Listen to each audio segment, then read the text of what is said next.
Vous écoutez La Voix d'Ambroise Paré, 24 heures sur 24, 7 jours sur 7, la radio des passions.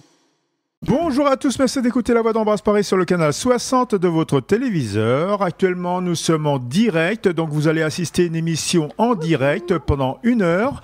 Et c'est avec Gisèle dans son émission de l'art pour rêver. Bonjour Gisèle. Bonjour Patrick.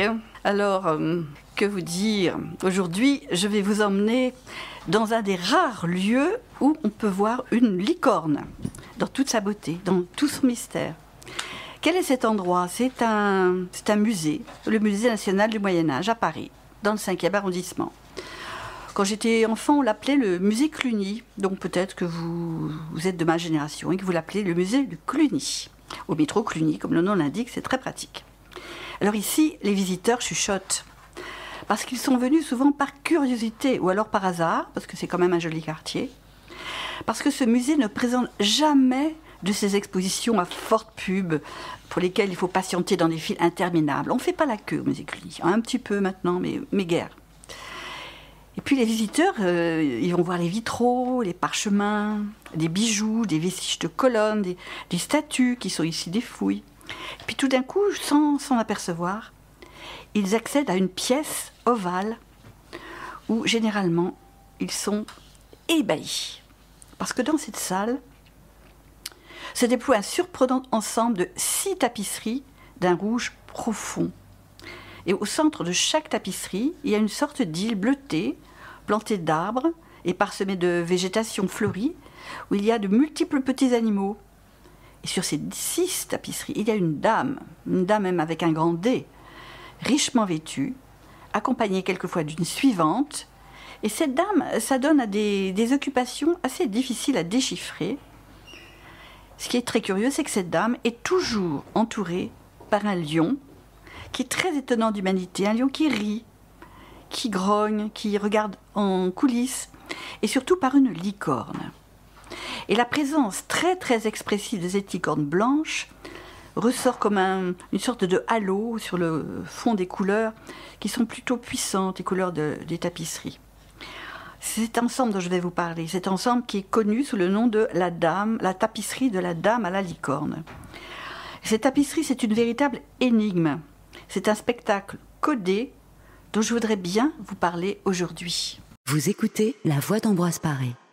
Alors Gisèle, il semble qu'on peut dire que les licornes n'existent pas. Pourquoi ? Les licornes existent au moins parce que les hommes y pensent depuis longtemps. La licorne est un animal fabuleux qui habite l'imagination collective depuis des temps lointains et même sur plusieurs continents. Par exemple, on trouve toutes sortes de récits où elle est évoquée en Extrême-Orient, par exemple. Certains chercheurs pensent que la licorne est un animal issu des croyances fondatrices de la Chine. On trouve des licornes dans des grands textes de l'Inde antique comme l'épopée de Gilgamesh ou le Mahabharata. Ces textes gigantesques, très longs, très complexes, contiennent des contes dans lesquels des animaux à cornes uniques jouent un rôle décisif dans les aventures des mystiques, qui sont les héros de ces textes. On peut voir aussi des licornes. Par exemple, à Persépolis, il y a un bas-relief où on voit un combat d'une licorne et d'un lion. Et en France, certains spécialistes de la préhistoire affirment que sur la paroi de la grotte de Lascaux, l'origine, pas les répliques qu'on peut voir depuis, on peut voir la peinture d'un animal unicorne. Des voyageurs occidentaux assez aventureux comme Marco Polo racontent qu'ils ont vu en Orient des animaux jamais rencontrés comme des lions, des singes et des éléphants. Alors pourquoi pas des licornes ? Alors ces voyageurs évoquent d'autres animaux à une corne. Ça serait pas des rhinocéros ? C'est possible, mais l'animal que décrit le voyageur ressemble à un être plus gracieux, sans vouloir vexer le rhinocéros, plus gracieux que le rhinocéros, gracieux comme une antilope en quelque sorte. Certains savants, qui sont pleins de raison, estiment que la licorne est une affabulation, puisqu'il existe en effet un mammifère marin, qui s'appelle le narval, et qui possède une très très longue dent, dont les vertus d'ailleurs étaient autrefois très prisées comme remède médical. Mais on n'a jamais dit que la licorne nage. Alors le narval existe, ça, on le sait, on en a vu, il y en a des empaillés dans les musées, mais licorne, il n'y en a jamais eu d'empaillés encore. Sinerva Lelia, ça n'explique pas du tout pourquoi il y a une universalité de la légende d'un animal à une corne, surtout que cet animal est réputé doté de pouvoirs surnaturels. C'est vraiment un mystère pour moi. Et c'est dans ces mystères, toujours, que l'art prend racine. Vous écoutez La Voix d'Ambroise Paré. Bon, j'espère que ce blues de Bill Evans vous a mis dans de bonnes dispositions pour continuer ce voyage de rêve avec la licorne. Donc on revient au Moyen-Âge, puisque c'est d'abord au Moyen-Âge en Occident que dans les bestiaires, qui sont des livres ou des tableaux ou des panneaux très décoratifs, qui sont très appréciés à cette époque-là, c'est dans ces bestiaires que apparaissent des animaux comme la licorne. La licorne n'apparaît pas comme un animal réel, elle apparaît vraiment comme une chimère. Elle est d'abord associée à l'éléphant, qui est une sorte d'ennemi, et puis le couple formé par la licorne et le lion est devenu un thème vraiment très fréquent. C'est sous cette forme-là qu'on la rencontre dans les tapisseries dont je vais vous parler. Sans entrer dans une trop grande complexité, je peux dire que cette association se rattache à une sorte de symbolique astrologique, parce que ce sont deux animaux de lumière et de force, associés au soleil. L'un, le lion, présente plutôt l'aspect masculin, et l'autre, la licorne, présente plutôt la féminité. Donc la licorne est une chimère, une vue de l'esprit, une vue de l'imagination.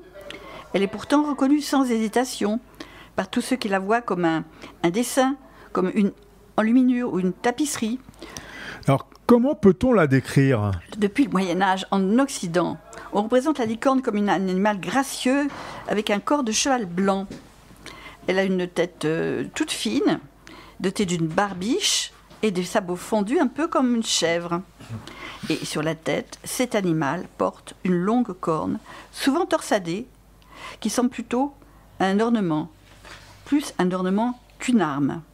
Vous voyez de quoi je parle. Si vous en rencontrez une, dans un dessin ou au coin de la rue, vous direz « c'est une licorne », sans aucune difficulté. Tous les enfants reconnaissent les licornes. Elle a la réputation d'être un animal libre et sauvage, que seules les personnes exceptionnelles peuvent approcher ou apprivoiser. Et on voit bien, dans ces caractéristiques, toutes les possibilités romanesques d'être entre l'être humain et la licorne. D'ailleurs, je vous fais remarquer que c'est maintenant dans le langage commun. Une licorne, c'est quelque chose qui n'a jamais existé avant que l'un ou l'autre, des start-up par exemple, n'en crée une. Une start-up qui démarre dans un monde économique avec une idée qui n'a jamais été utilisée, on appelle ça une licorne maintenant. Pauvre licorne. Alors quand même, la nôtre, c'est un animal fabuleux. Et précisément, c'est ce que nous allons voir en nous promenant avec elle. Vous écoutez La Voix d'Ambroise Paré. Voilà, Jordi Saval vous a transporté, j'espère, à l'époque où cette magnifique tapisserie a été réalisée. Et pour l'instant, je vous emmène plus près de nous dans le premier tiers du XIXe siècle. Une femme de renom, que vous connaissez certainement, c'est George Sand. Elle va être frappée par des tapisseries qui décorent les pièces du château de Boussac dans la Creuse. Alors ce château, et tous les meubles et les décorations qu'il contenait, venaient d'être achetés à son dernier propriétaire pour en faire le siège de la sous-préfecture. Elle habite la Creuse, George Sand, elle est célèbre, donc elle est invitée par le sous-préfet. Et elle est éblouie par la finesse et l'expressivité des scènes de ces tapisseries. Elle en parle autour d'elle, et elle écrit même sur ces tapisseries. Elle alerte l'État. Et l'État, figurez-vous, va mettre 40 ans avant de prendre la décision d'acheter ces œuvres et de les placer dans un musée pour qu'ils soient conservés. L'ensemble est enfin sauvé de la négligence et entre dans les collections publiques en 1883. C'est grâce en partie à la ténacité d'un autre écrivain qui s'appelle Prosper Mérimée et qui était inspecteur des monuments historiques. Tous ceux qui voient ces tapisseries, et vous les verrez quand vous serez sortis, vous les verrez, sont immédiatement charmés par la beauté des coloris et le grand nombre de détails. Ces détails sont très précis, sont très réalistes. On voit des fleurs, dont les spécialistes connaissent les noms, qui parsèment les fonds. On voit 4 arbres. Alors là, je les ai très bien reconnus. Un chêne, un pin, un houx et un oranger en fleurs. Et puis il y a beaucoup d'animaux familiers qui animent les scènes. Il y a des petits lapins, des renards, des agneaux, des chiens, des canards, des oies, des pies, des perdrix. Et puis des oiseaux plus majestueux comme le faucon et le héron. Et puis il s'y mêle aussi des animaux exotiques comme la panthère et les singes. On voit bien que c'est une chimère, comme un rêve. Et au premier plan, il y a deux animaux étonnants qui se font face, entourant cette dame dont je vous parle, si richement habillée. L'un, le lion, porte un bouclier rouge en bandoulière, décoré d'un blason de 3 croissants de lune. Et il se tient dans sa patte droite un étendard flottant au vent, ou bien une bannière rectangulaire, rigide, selon les tapisseries. Et ça a un sens. Est-ce important ? Oui, ça a un sens. Parce que si on a la curiosité de comprendre l'histoire qui se raconte, on va voir que bannière et étendard vont jouer un rôle dans la signification des scènes. Alors le lion est très expressif, il peut sourire, je vous l'ai dit, il peut rire la gueule ouverte, ou alors il peut se réjouir, ou alors nous faire un clin d'œil, nous prendre à témoin malicieusement. C'est très intriguant. Ce qui est intriguant, c'est qu'on ne comprend pas tout de suite qu'il fait couple avec la licorne. Parce qu'un lion, un animal exotique, d'accord, mais c'est un animal réel. Alors, que fait-il avec une licorne, animal fabuleux ? Ça ne peut qu'illustrer une allégorie, mais quelle allégorie ? Et c'est ça que disent tous ceux qui ont pu être saisis par le charme de cet ensemble de 6 tapisseries. Et comment est représentée la licorne ? Comme elle est, c'est-à-dire blanche, gracieuse, au sourire permanent, au regard attentif posé sur la dame. Dans 2 tapisseries, la licorne porte aussi, comme le lion, un écusson dans la patte droite, une bannière. Elle manifeste d'ailleurs dans ces 2 tapisseries une exubérance telle qu'elle semble danser. Et dans 3 autres, elle est dépouillée de tout attribut et très amicale avec la dame, qui accepte même dans l'une des scènes, dont je vous parlerai tout à l'heure, les 2 pattes avant de la licorne sur ses genoux. Sait-on qui a conçu ces tapisseries et pour quel usage ? Alors, c'est tout à fait difficile de donner une certaine assurance. On a des indices, mais la réputation de la dame à la licorne tient aussi, évidemment, au mystère de ses origines. On est à peu près sûr que la commande a un rapport avec un homme qui s'appelle Jean le Viste, qui est le chef d'une grande famille lyonnaise du XVe siècle, parce qu'on a reconnu ses armoiries sur des écussons. Et en combinant les règles de la héraldique, qui est la science des blasons, avec celle de l'histoire de France, on peut dire que ces tapisseries n'auraient pas été commandées pour un mariage, parce que ça on l'a cru très longtemps, mais plutôt pour marquer la réputation de ce Jean le Viste lui-même, qui a occupé des postes prestigieux dans le royaume de France. On peut donc éliminer la piste que ces tapisseries soient l'illustration d'un événement réel. Oui, il faut voir ces tapisseries comme une suite d'allégories dans lesquelles la licorne si expressive joue un rôle central.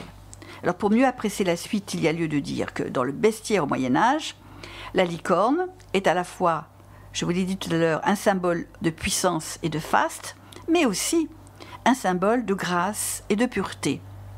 Elle se représente souvent une aspiration à, une ascèse. Elle est une part de spiritualité de chaque être humain. Mais la nature de la licorne est aussi ambivalente. Les alchimistes la rattachent à la fois au soleil et à la lune, au soufre et au mercure, à la fertilité comme à la virginité. Sa corne si majestueuse en est même en même temps une puissance masculine et une beauté féminine. Alors c'est muni de ces clés qui valent ce qu'elles valent, des clés un peu ésotériques, que nous pouvons nous guider par l'attitude de la licorne tout au long de ce voyage dans les scènes des 6 tapisseries du musée de Cluny. Et je vous y emmène. Vous écoutez La Voix d'Ambroise Paré. Je vais vous interpréter les 6 tapisseries. Alors, pourquoi je le fais maintenant ? C'est parce qu'elles sont enfin revenues au musée de Cluny. Elles avaient disparu, parties en voyage pendant 2-3 ans, le temps que le musée s'agrandisse, et elles ont été raccrochées.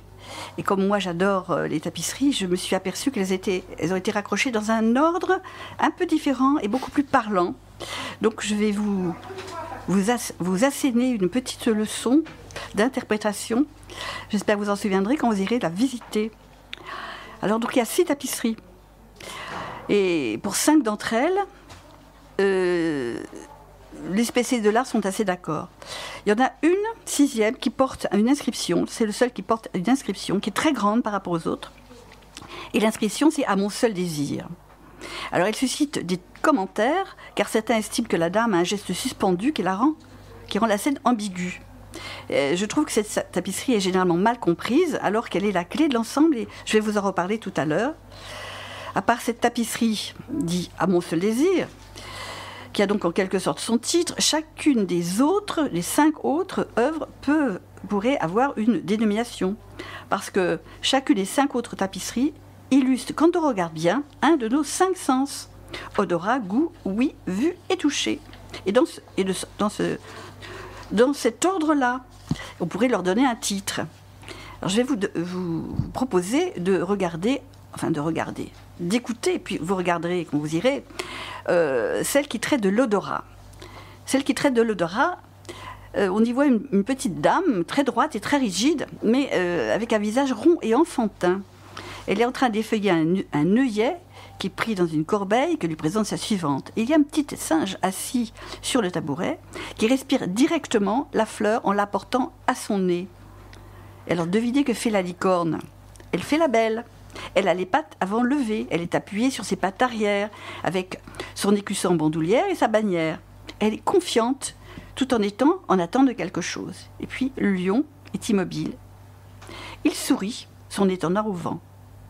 Ce que dit cette tapisserie, c'est que l'odorat est un sens animal qui donne l'information dans l'immédiat. C'est un sens fidèle, le premier dont est doté le nouveau-né. C'est un sens qui incite à se mettre en mouvement.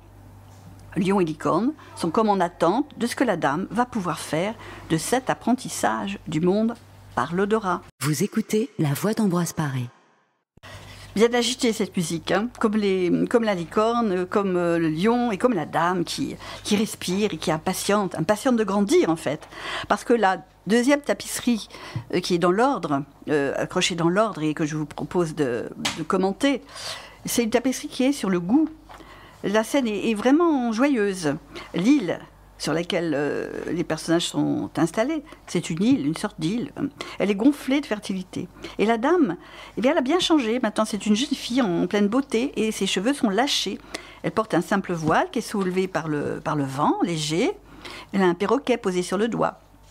Elle lui donne une friandise qu'elle puise dans une coupe d'or que sa servante agenouillée lui présente.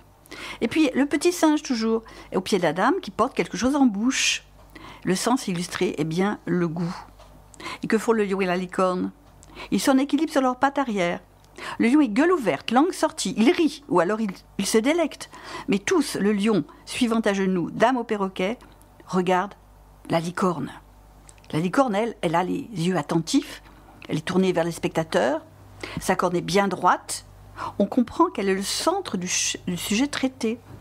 Son attitude semble montrer qu'elle veille à la rectitude de l'exercice de ce sens du goût, parce que, avec le goût, l'être humain dispose d'un sens qui lui permet de faire l'expérience de l'existence et se procurer des forces avec lesquelles il fera face à la vie terrestre. Mais le goût, c'est aussi un sens ambivalent. Il porte en lui la possibilité des excès, gourmandise, excès de nourriture, excès de boisson. La licorne est la gardienne de la modération, dirait-on. La gardienne de la frugalité, peut-être. Et puis le lion, lui, représenterait plutôt l'instinct, la force vitale. La licorne, la modération, la réflexion, la sagesse. C'est probablement tout à fait la bonne interprétation que je partage avec bon nombre.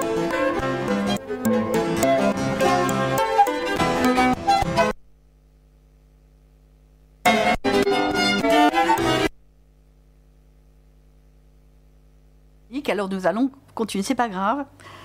Vous avez échappé à 1 minute 52 de Téléman. C'est une petite coupure pour vous permettre de souffler. Ben, vous ne soufflez pas. Je continue. On passe à la troisième tapisserie. La troisième tapisserie qui traite de l'ouïe. Alors c'est beaucoup plus sérieux là, parce qu'on voit que la dame a visiblement avancé en âge. Elle porte une robe d'or brodée, une coiffure avec une aigrette qui cache ses cheveux. Elle joue de la musique sur un ordre portatif avec concentration. Et sa suivante, qui paraît vieille là maintenant, un peu amaigrie, et c'est elle qui actionne les soufflets de l'instrument. Ce qui est frappant dans cette scène, c'est l'attitude du lion et de la licorne, parce qu'ils ont échangé leur drapeau. Le lion est désormais tient la bannière, et c'est la licorne qui tient l'étendard. Et ça n'attirait pas l'attention si leurs attitudes n'étaient pas aussi diamétralement opposées. Parce que le lion tourne le dos à la scène. Il tient la bannière, fermement enfoncée dans la terre de l'île. Il est sérieux. Il semble charmé. Il semble écouter la musique. Alors que la licorne, elle, est agitée. Sa bouche est ouverte comme par l'effort qu'elle produit pour tenir l'étendard qui semble la repousser hors de l'île, comme si cet étendard représentait un danger pour la suite des événements. C'est comme si le lion et la licorne, en échangeant bannière et étendard, avaient échangé leur tempérament. La licorne semble ressembler toute sa force animale, tandis que le lion, il s'est humanisé grâce à la musique. Vous savez que l'ouïe est un sens subtil, puisque vous m'entendez en ce moment. J'espère que vous m'entendez avec plaisir. L'ouïe peut être agressée par le bruit, mais elle permet aussi à l'être humain d'être pénétré par des paroles, par des vibrations, un flot sonore qui met le corps en résonance avec un rythme apaisant et permet en quelque sorte de développer la réceptivité à la spiritualité. La licorne met probablement toute son énergie à éloigner l'étendard qui était celui du lion non apprivoisé, afin que la musique continue son œuvre civilisatrice. Vous écoutez La Voix d'Ambroise Paré. Donc les deux dernières tapisseries que nous allons évoquer sont la vue et le toucher. Dans la tapisserie qu'on peut intituler la vue, il n'y a plus que la dame, le lion et la licorne. La suivante a disparu. On sent qu'il va se passer quelque chose. Elle n'a plus besoin de sa servante. Le lion tient toujours la bannière, il est fier, il regarde si rien ne vient perturber la scène qui est sous nos yeux. Et la licorne, elle, est parfaitement calme. Et c'est dans cette tapisserie magnifique qu'elle a les deux pattes avant sur les genoux de la dame. La dame est assise et lui tend un miroir. La licorne s'y regarde. La scène dégage un grand calme. Les petits animaux dont je vous ai parlé au début et qui figurent sur toutes les tapisseries sont au repos sur celle-là. La licorne serait-elle devenue coquette? Mais pas du tout, pas du tout. Car cette tapisserie est empreinte de poésie. Et croire que la licorne se regarde simplement dans un miroir, c'est oublier que nous sommes devant des tapisseries allégoriques qui disent autre chose que ce qu'elles montrent. La dame a un visage parvenu à un certain âge. Elle est coiffée de manière élégante, on voit qu'elle a vécu. Et tout en tenant le miroir ovale, elle se penche avec émotion vers la licorne qui se regarde. C'est certainement l'introspection. La tapisserie nous y invite. Cela procure un grand calme. On atteint avec cette tapisserie, sur la vue, quelque chose de mystique. La dame est enfin dans la pureté intérieure qui lui permet une intimité avec la licorne. Vous écoutez La Voix d'Ambroise Paré. Et je vous parlais donc des tapisseries de la dame à la licorne.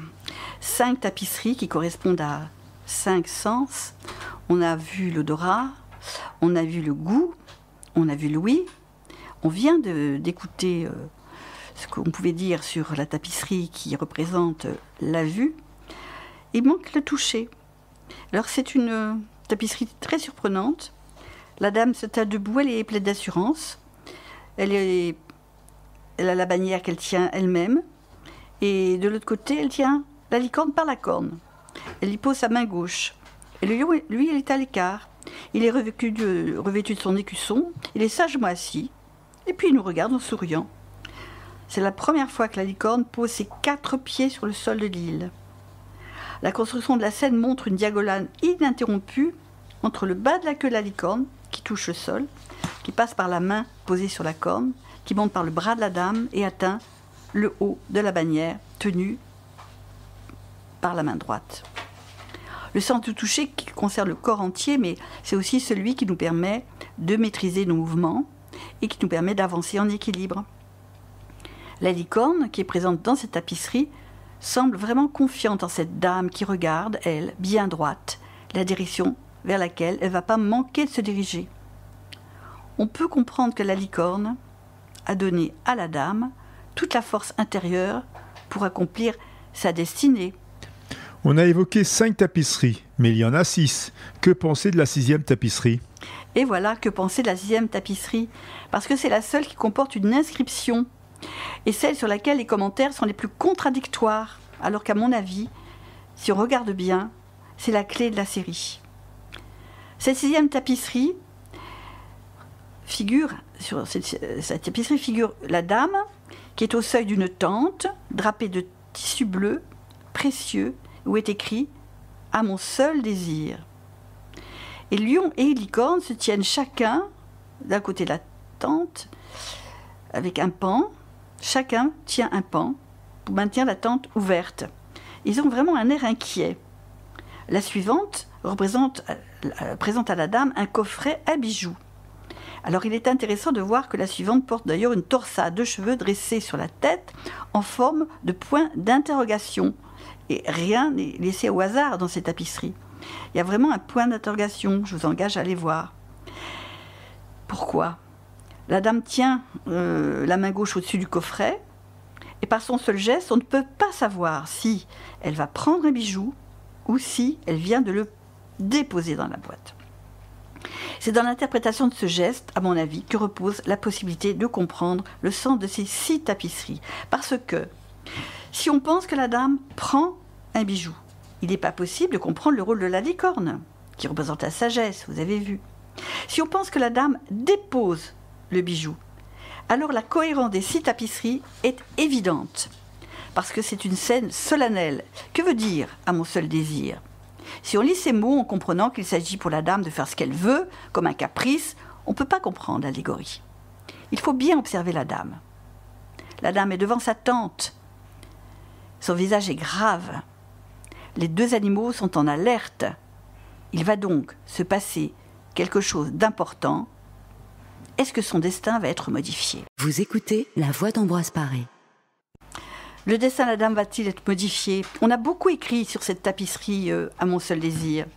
Mais compte tenu de ce que nous avons, enfin ce que j'espère vous avez déjà compris, les 5 autres tapisseries plus simples qui illustrent les 5 sens, je vous propose une analyse sur laquelle s'accordent quand même les meilleurs spécialistes. Ce n'est pas ma pure invention.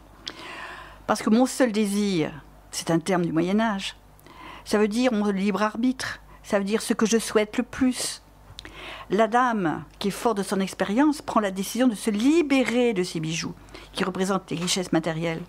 Elle comprend qu'elle doit conduire son être intérieur vers la plus haute perfection, ce qui demande du temps et de la concentration, car le risque d'échouer est grand. L'émotion du lion et de la licorne s'explique à cause de cet enjeu. C'est pourquoi cette tapisserie n'est pas du tout à mettre à part des 5 sens. La présentation actuelle est parfaitement en adéquation avec la signification des tapisseries qui représentent les 5 sens. En effet, pour regarder et comprendre la tapisserie à mon seul désir, il faut d'abord observer celle de l'odorat, puis celle du goût. Ces 2 tapisseries illustrent l'essence de la jubilation de la jeunesse. Puis viennent celles de l'ouïe et celle de la vue, où la dame est adulte et montre de la concentration, par exemple pour écouter, ou de la tendresse, par exemple pour voir. La tapisserie du toucher vient donc en dernière position. En effet, une fois sortie de la tente, on suppose que la dame qui est sur le seuil de sa tente va bientôt rabattre les pans pour réfléchir. Elle réfléchit et elle a trouvé comment se mettre en marche. Elle sort de la tente, on ne le voit pas, mais elle va sortir de la tente et à ce moment-là, elle se met en marche. Et c'est la tapisserie du toucher qui clôture la série. Parce que sur la tapisserie du toucher, la dame s'appuie sur la corne de la licorne et avance dans la forêt avec son étendard en main sous l'œil admiratif du lion. Lion et licorne sont les 2 composantes profondes de la nature humaine. La dame désormais connaît ces 2 aspects, elle y a réfléchi quand elle était à l'abri sous sa tente. Elle a fait la part du monde terrestre, c'est-à-dire le lion, et la part de la spiritualité, c'est-à-dire la licorne. Et sous d'autres regards, elle a opté pour la sagesse intérieure. Voilà la signification de cet ensemble exceptionnel de 6 tapisseries du Moyen-Âge venues jusqu'à nous. C'est pourquoi, tout au long de ce long voyage initiatique, lion et licorne, tous 2 évocateurs de puissance, tous 2 symboles de lumière, étaient si présents. Ah, nous pourrions encore parler longtemps de ces merveilleuses tapisseries dont l'auteur est inconnu et semble-t-il restera à jamais inconnu. Nous aurions pu aussi évoquer la symbolique de l'île bleue sur laquelle se déroule l'histoire, ou bien la signification des 4 arbres, le pin, le chêne, le houx et l'oranger, ou bien le rôle de toutes les autres bêtes qui s'animent sur l'île. Cette courte émission est loin d'avoir épuisé toutes les interprétations de ce chef-d'œuvre du musée de Cluny. Et vous pouvez y aller et vous trouverez certainement d'autres clés d'interprétation. Qu'est-ce que je voulais vous raconter de tout ça ? Je voulais juste vous faire rêver. Et je vous souhaite de trouver en vous, si ce n'est pas déjà fait, votre licorne. Vous écoutez La Voix d'Ambroise Paré. Voilà, c'était l'émission de Gisèle et son émission de l'art pour rêver. Alors vous savez tout sur les licornes, des tapisseries à voir au musée du Cluny. Alors n'hésitez pas à le visiter dès que vous sortez de l'hôpital. Merci pour ta culture, Gisèle. Écoute, merci Patrick pour avoir manifesté de l'intérêt et avoir participé avec ta jolie voix pour me donner la réplique. Et passer les disques, je serais bien incapable de faire ce que tu fais. Donc voilà, on forme une bonne équipe et j'espère que vous avez eu un grand plaisir à écouter l'histoire de la Dame à la licorne. C'est un sujet vraiment de rêverie inépuisable. Voilà, je vous embrasse tous. Et portez-vous bien, quittez l'hôpital le plus rapidement possible. La Voix d'Ambroise Paré est aussi sur Internet. Suivez l'actualité de La Voix d'Ambroise Paré sur notre site et sur notre page Facebook.